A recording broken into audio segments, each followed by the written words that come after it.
बोल जयकारा बोल मेरे श्री गुरु महाराज की जय। बोल परमहंस महाराज की जय। श्री परमहंस अद्वैत मत श्री ग्रंथ पार्ट 3। सुबक मुदुल पद पद्म में शत शत कोटि प्रणाम। उदित हुए नव सूर्य सम सतगुरु सुख के धाम। घना तिमिर था छा रहा माया मोह कराल। प्रकटे प्रथम स्वरूप में श्री परमहंस दयाल। तब चरणन में वंदना करूं बारंबार। भक्ति पद दर्शावने लिया दिव्य अवतार। भगत भी पुलकित भया निरखित ब्रह्म स्वरूप। प्रेम भक्ति का सरल पथ दर्शा दिया अनूप। भारत के नवमंडल पर खुशियां का एक नया रंग छा रहा था। जन जन का हृदय आनंद में विभोर हो रहा था। चारों दिशाओं से वायु सुगंधित छिटकाने लगी थी। न जाने इतना उल्लास कहाँ से आ रहा था। प्रत्येक वाणी के हृदय में हर्ष था, परंतु किसे क्या मालूम कि सृष्टि का भार हल्का करने को तथा मोह माया में सोए हुए प्राणियों को जागृत का संदेश देने के लिए एवं संत रूप में भगवान प्रकट हो रहे हैं। घर में एक अलौकिक प्रकाश हुआ। ये वही शुभ दिन रामनवमी का था, जिस पुनीत दिवस में मानवता में भक्ति ज्ञान की ज्योति प्रज्वलित करने के लिए श्री परमहंस दयाल जी श्री स्वामी अद्वैत आनंद जी महाराज का शुभ अवतरण हुआ। श्री परमहंस दयाल जी 5 अप्रैल सन 1846 ईस्वी तदनुसार 23 चैत्र संवत 1903 रविवार नक्षत्र सुकमा योग में रामनवमी के दिन बिहार की पुण्य भाग्यशालिनी भूमि कस्बा छपरा जिला सारण के उच्च ब्राह्मण कुल पाठक वंश में अवतरित हुए। आप जन्मजात अवतार तथा महापुरुष थे। आपके पिताजी श्री तुलसीराम जी पाठक अत्यंत सुशील तथा परोपकारी थे। जब संबंधियों ने श्री परमहंस दयाल जी के जन्म महा उत्सव मनाने के लिए उन्हें कहा तो आपके पिताजी ने फरमाया, हमारे घर में जन्मोत्सव मनाने की ऐसी क्या विशेषता है। आज के दिन तो संपूर्ण भारतवर्ष में ही राम जन्मोत्सव का आनंद पहले से ही मनाया जा रहा है। वास्तव में ये रामनवमी महाउत्सव त्रेता युग के अवतार श्री रामचंद्र जी के अवतरित युग की पुकार सुनने वाले युग पुरुष श्री परमहंस दयाल जी का जन्म महाउत्सव था। तदनुसार पिताजी ने आपका शुभ नाम राम रूप और राम नारायण रखा। वे आपको प्यार से राम याद भी बुलाते थे। यथा नाम तथा गुण बड़े होने पर ये बात सत्य सिद्ध हुई।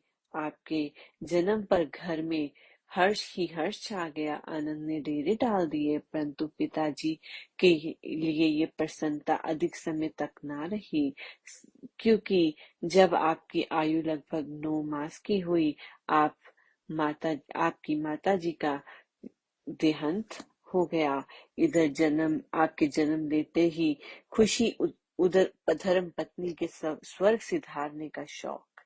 अब आपके पूज्य पिताजी को आपके पालन पोषण की चिंता हुई। उनके हजारों ही शिष्य सेवक श्रद्धालु थे, परंतु उनका विशेष प्रेम एक सज्जन लाला नरहर प्रसाद जी से था। लाला नरहर प्रसाद जी का घर नए बाजार में था। उनका व्यहवास वकालत करना था। श्री लाला जी उनकी धर्म पत्नी दोनों बड़े साधु सेवी थे।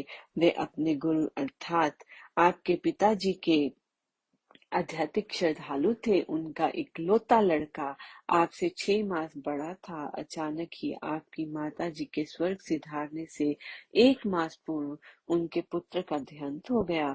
वे अपने पुत्र के दुख में अत्यंत दुखी रहते थे।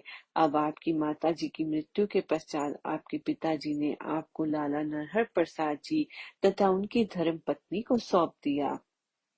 उन्होंने आपका पालन पोषण बड़े लाड प्यार से किया। उनके दिल में सदा यही इच्छा रहती कि आप अपने माता पिता को तनिक भी स्मरण ना करें, इसलिए वह सदा आपको माता पिता के सुलभ स्नेह से संपूर्ण करते। आपके पाठक वंश में जन्म लेकर कायस्थ माता के दूध का बल प्राप्त किया। दिन रात प्रत्येक क्षण उनका ध्यान आपकी देख रेख तथा सेवा में व्यतीत होता, परंतु जो स्वयं सृष्टि के कर्ता धर्ता हो उनका पालन पोषण कौन कर सकता है। आप स्वयं सृष्टि के नायक तथा पालनहार थे। संसारिक दृष्टिकोण से आप अवतार होते हुए भी मानव सिद्धांतों को चरितार्थ कर रहे थे। प्रकृति का खेल से कि सन 1851 में जब आपकी अवस्था अभी 5 वर्ष की हुई तो पूज्य पिता श्री तुलसीराम जी पाठक जी का देहावसान हो गया। अब तो लाला साहब जी का ध्यान और भी आपकी ओर आ गया। उनके दिल में ये ख्याल था कि जो उमंगे आपके पूज्य पिताजी आपकी ओर से अपने दिल में ले गए होंगे उनकी को पूरी कोशिश से पूरा किया जाए ताकि उनकी आत्मा को शांति मिले। उन्होंने आपके साथ इस तरह लाड प्यार तथा स्नेह का व्यवहार किया, आप भूलकर भी माता पिता को याद न करें। इतना लाड प्यार होते हुए भी आपको सर्वसाधारण बालकों की तरह खेलना पसंद ना था। आप बाल्यकाल में ही अपनी मस्ती में मस्त रहते। ये एकांत तो आपको प्रिय मित्र था। प्रकृति जिनकी चरण रज छू लेने को आतुर हो, रिद्धियां सिद्धियां जिनकी चरण छांव की आश्रय प्राप्त करना चाहती हो, भला इस संसार को क्या समझते हैं। फिर भी लाला श्रीवास्तव जी ने यथासंभव अपने कर्तव्य को पूर्ण रूप से निभाया। संसारिक दृष्टिकोण से आपकी शिक्षा दीक्षा हिंदी, संस्कृत, उर्दू, अरबी एवं फारसी में हुई। जब आपकी अवस्था 9 वर्ष की हुई तो एक दिन सत्संग में ये चर्चा हुई कि अधिकतर साधु महात्मा को ऐसी सिद्धि प्राप्त हो जाती है कि वह गुटखा मुंह में लेकर इस स्थूल शरीर को से आकाश में उड़ने लगते हैं। किसी अन्य व्यक्ति ने कहा, गुटखा आदि कुछ नहीं होता, केवल विचार शक्ति अथवा प्राणायाम से ये सिद्धि प्राप्त हो जाती है। ये सुनकर आपके मन में भी ये विचार उत्पन्न हुआ कि हमें भी ऐसा प्रयत्न करना चाहिए कि उड़ने लगे और जहां भी दिल चाहा उड़कर क्षण में पहुंच गए। पग पग पर इस भारी शरीर को बोझ क्यों उठाना चाहिए। आपके इस विधि को के विषय में किसी नियम का पता ना था और ना ही किसी के इसके विषय में पूछा। आप स्वयं श्वास रोक कर बैठ जाते और ये विचार करते कि उड़ूं। शरीर को काबू में रखना अति आवश्यक था। फिर क्या था, थोड़े दिनों के अभ्यास से शरीर एक मंजिल मकान तक उड़ने लगा। कुछ दिन पश्चात आपको ऐसा उड़ते हुए देखकर लाला नरहर प्रसाद जी तथा अन्य संबंधी आपको पकड़ने के लिए दौड़े। उन्होंने शोर मचाया तो आप नीचे उतर आए। उन्होंने आपको समझाया और बहुत डराया कि आप ये कार्य कर रहे हैं, इसका परिणाम बुरा होगा। किसी दिन बहुत ऊंचाई से गिर पड़ेंगे तो चोट लग जाएगी, इसमें संदेह नहीं कि मृत्यु भी हो जाए। आपने उनके समझाने पर भी ये अभ्यास ना छोड़ा। जब आपकी उड़न सिद्धि की महिमा अन्य लोगों में भी फैल गई तथा साथ में लाला जी के एक दो बार समझाने से ऐसा करना उचित नहीं, तो आपने सोचा कि सिद्धि शक्तियां गुप्त होनी रखनी चाहिए, इनकी चर्चा से शक्ति कम हो जाती है। तब आपने ये कार्य कुछ समय तक गुप्त रूप से किया। पुण्य इसमें अधिक विशेषता ना पाकर इस अभ्यास को धीरे धीरे छोड़ दिया। आपकी आत्मा ने गुरु बनकर आपको ये उपदेश दिया और भी कई बातें आत्मिक ज्ञान की ख्यालों में आती रहती थी। आपके पिताजी श्री परमहंस जी केदार घाट काशी वालों से ब्रह्म विद्या का उपदेश मिला था, इसीलिए श्री परमहंस जी आपके घर प्राय आते रहते थे। लाला नरहर प्रसाद जी आपके पिताजी के उपदेशी विशेष श्रद्धालु तथा साधु सेवी थे। अतएव श्री परमहंस जी केदारघाट वाले लाला जी के घर भी कभी कभी पधारते थे। सन 1860 ईस्वी में जब आपकी आयु 14 वर्ष की हुई तो लाला नरहर प्रसाद जी का भी देहांत हो गया। लाला जी की मृत्यु के पश्चात उनकी धर्म पत्नी के जीवित रहने तक श्री परमहंस जी केदारघाट काशी वालों का वहां आना जाना रहा। श्री परमहंस जी केदारघाट वाले भी पहुंचे हुए उच्च कोटि के संत थे। वे बड़े प्यार से आपको हापू बाबा के नाम से बुलाया करते थे। सबसे पहले तो ब्रह्म ज्ञान का उपदेश तथा आध्यात्मिक लाभ आपको इन्हीं महापुरुष से प्राप्त हुआ। लाला नरहर प्रसाद जी की मृत्यु के पश्चात एक बार जब श्री परमहंस जी आपको के यहाँ पधारे तो आपके अपने हार्दिक अभिलाषा श्री चरणों में प्रकट की कि हमारा ख्याल है गृहस्थ आश्रम में ना रहकर साधु बनने की इच्छा प्रकट की। आपकी क्या आज्ञा है? श्री परमहंस जी ने फरमाया, भाई हापू, संसार में जो काम नियम एवं ढंग से किया जाता है वही अच्छा होता है। आपका ब्रह्मचार्य पूरा होने वाला है, अब गृहस्थ आश्रम में प्रवेश करो। पुण्यवान प्रस्थ से संन्यास आश्रम लो। साधु होने की अभी से क्या सूझी? आदर्श गृहस्थी बनकर दीनों की सहायता करो। आपने उत्तर दिया, आपका कथन सत्य है। मुझे गृहस्थ आश्रम से कोई घृणा नहीं, परंतु जहाँ तक मैंने देखा या सुना है और विचार किया है, मुझे इसमें कोई सार मालूम नहीं होता। मोह में फंसकर दीन दुखी रहना और भगवत भजन से विमुख रहकर जन्म को व्यर्थ गंवाना है। यदि कोई अपने मन में ये आशा रखे कि मैं दुनिया के काम भी करता रहूं और मुझे ईश्वर की प्राप्ति भी हो जाए, तो इस ख्याल को दिल से निकाल दे। ये कभी नहीं हो सकता।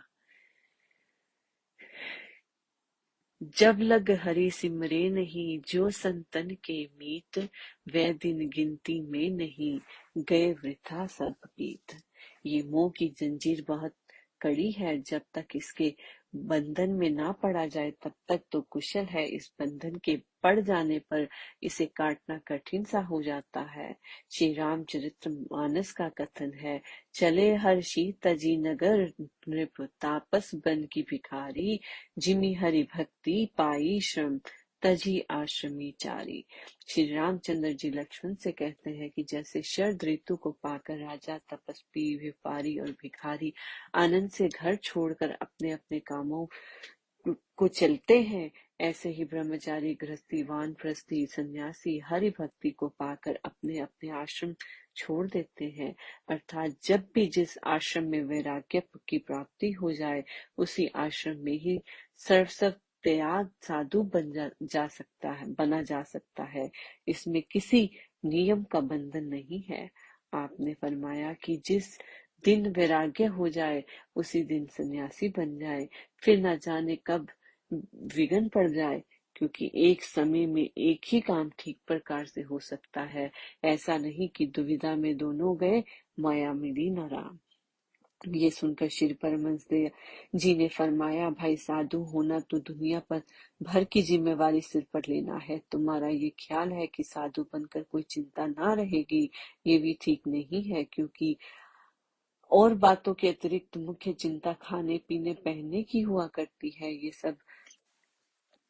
सबके लिए जरूरी है। आपने उत्तर दिया, पेट भरने के लिए मनुष्य कुछ भी खा सकता है। कंद मूल, फूल, फल आदि के अतिरिक्त परमात्मा ने सैकड़ों प्रकार की वनस्पतियां और भिन्न भिन्न प्रकार के अनाज बनाए हैं। इन वस्तुओं से निर्वाह सरलता से हो सकता है। ये आवश्यक नहीं कि हलवा, कलाकंद और स्वादिष्ट भोजन ही मिले। क्या जंगल के फल फूल खाकर मनुष्य जीवित नहीं रह सकता? जिस तरह से इस शरीर को रखना चाहे रह सकते हैं। दूसरी बात है खान पान, अन्न जल के विषय में। इसके लिए जहाँ भी शरीर के निमित्त जो कोई वस्तु हो वह स्वयं ही प्राप्त हो जाती है। पहले बनी प्रारब्ध, पाछे बना शरीर, तुलसी ये आश्चर्य है, मन नहीं बांधे धीर। श्री परमहंस जी केदार घाट वाले बोले, निश्चय हो जाना आसान बात नहीं है, फिर सबसे बढ़कर संस्कार की बात होती है। आपने प्रार्थना की, मैंने तो अपना निश्चय प्रकट कर दिया है। अब रही संस्कारों की बात, सो उनमें से मेरी बात दृढ़ है कि क्योंकि माता जी और पिताजी को तो पहले से ही देहांत हो चुका है, स्त्री और पुरुष के लिए इच्छा ही नहीं है।